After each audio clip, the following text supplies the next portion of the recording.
महत्त्वाची बातमी, विधान परिषदेच्या उमेदवारीवरून शिवसेनेतच आता वाद निर्माण झालाय। नीलम गोऱ्हे यांना पुन्हा विधान परिषदेवर पाठवण्यास पक्षांतर्गत विरोध पाहायला मिळतोय।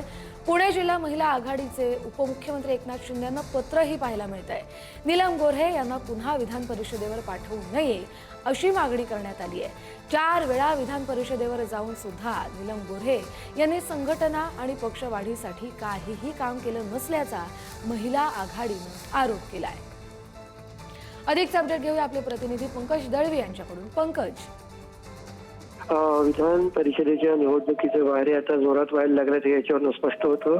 पुणे महिला आघाडीने काय पत्र दिलेलं आहे ते आपण बघितले। नीलम गोऱ्हे यांना 4 वेळा विधान परिषदेवरती पाठवण्यात आलं, तरी सुद्धा त्यांनी संघटनात्मक वाढीसाठी काहीही केले नाही आणि त्या पत्रामध्ये त्यांनी काही अंतर्गत वादाचे महिलांच्या विषयी नीलम गोऱ्हे यांनी कशा पद्धतीनं वागल्याचे दाखले दिले आहेत। अर्थात हे आरोप प्रत्यारोप करण्यात येत आहेत, मात्र संघटनात्मक पातळीवरती नीलम गोऱ्हे यांना विरोध होतो हे याच्यावरून स्पष्ट होतं। बरं, धन्यवाद पंकज तुम्ही दिलेल्या सविस्तर अपडेटसाठी। त्यामुळे आता उपमुख्यमंत्री एकनाथ शिंदे काय निर्णय घेतात हे पाहणं महत्त्वाचं असेल।